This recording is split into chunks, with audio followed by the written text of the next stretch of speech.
Guillaume Soro, en exil depuis 2019, promet de repenser le modèle agricole s'il est élu. Le syndicat national agricole pour le progrès en Côte d'Ivoire alerte sur les défis des producteurs de cacao face aux prix bas et au climat. Et TikTok a rendu inaccessible son application en ligne dans la nuit de samedi à dimanche aux États-Unis. Voilà pour le sommaire de cette édition. Bienvenue à tous et à toutes. Après avoir abordé les thématiques de la famille, de la femme, de la jeune fille et du genre, il m'est apparu nécessaire de mettre l'accent sur l'agriculture en raison de l'importance de ce secteur dans la vie économique et sociale de notre pays. L'agriculture constitue non seulement l'un des fondements de notre projet de société, mais nous l'envisageons également comme un moyen d'atteindre l'équité et la prospérité. C'était lors d'un échange de vœux avec la Commission d'orientation et de coordination de Génération et Peuple Solidaire, son mouvement politique dissous par la justice ivoirienne. L'ancien Premier ministre a appelé à une souveraineté alimentaire qui passe par un accroissement de la production agricole. Pour les cultures de rente, il a promis de mettre en place des mécanismes de fixation équitable des prix pour garantir que les paysans perçoivent des revenus justes. Sous le coup d'un mandat d'arrêt, Guillaume Soro a été condamné en Côte d'Ivoire par contumace à 20 ans de prison en 2020 pour détournement de deniers publics et à perpétuité en 2021 pour atteinte à la sûreté de l'État. Le coup d'envoi de la première édition des Journées nationales du producteur du coton et de l'anacarde a été donné par le vice-président de la République, Koné Thiemo-Komélié. Cette première édition s'est tenue les 17 et 18 janvier au parc des expositions d'Abidjan autour du thème « Valoriser durablement le potentiel des filières coton et anacarde pour des producteurs prospères ». Les Journées nationales du producteur de coton et de l'anacarde ont pour objectif principal de célébrer et valoriser les producteurs, mais aussi de promouvoir et encourager la consommation locale des produits du coton et de l'anacarde en Côte d'Ivoire. La première édition des Journées nationales du producteur du coton et de l'anacarde, placée sous le thème « Valoriser durablement le potentiel des filières coton et anacarde pour des producteurs prospères », traduit notre engagement à mettre les producteurs au centre de nos priorités.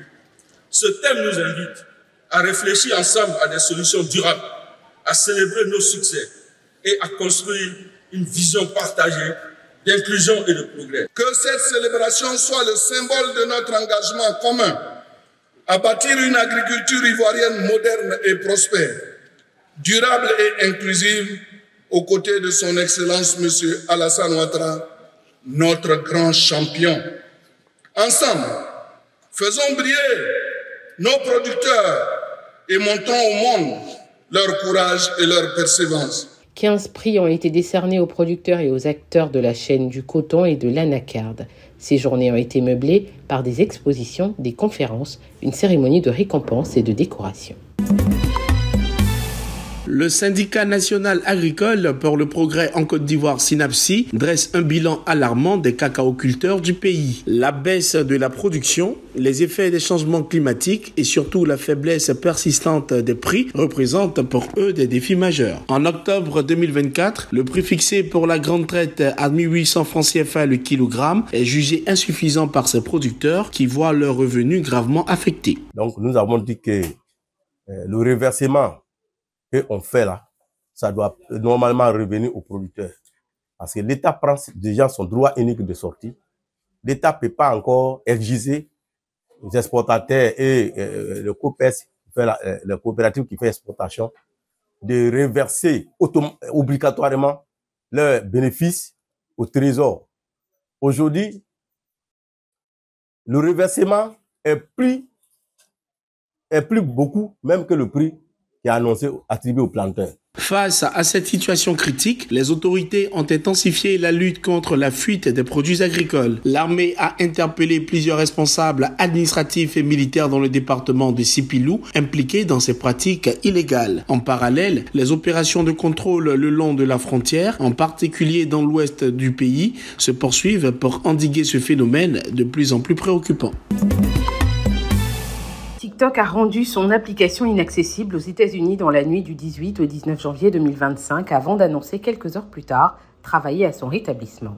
Dans un message publié sur X, anciennement Twitter, l'entreprise a remercié le président élu Donald Trump pour avoir rassuré les fournisseurs d'accès et boutiques d'applications sur l'absence de sanctions. Celui-ci s'est engagé à suspendre dès son investiture lundi la loi interdisant TikTok, offrant ainsi à sa maison mère, ByteDance, un délai de 90 jours pour trouver un repreneur. Nous avons contacté une citoyenne américaine pour recueillir son avis sur cette situation. Pour moi, je trouve que TikTok est vraiment une application utile. Il y a des recettes, il y a beaucoup de DIY, il y a beaucoup d'informations sur l'application que j'ai trouvé plus utile que Instagram ou même YouTube. Je pense que il y a des choses qui sont plus graves que j'ai besoin que le gouvernement s'occupe, que ça c'est vraiment pas important du tout. Et je trouve que Trump vient de annoncer qu'il va faire une extension, et ça montre que seulement c'est un jeu politique, hein. Le sort de la plateforme utilisée par 170 millions d'Américains dépend désormais de Donald Trump. C'est la fin de cette édition. Merci de l'avoir suivi. L'information continue sur cette info et sur www.cetinfo.ci.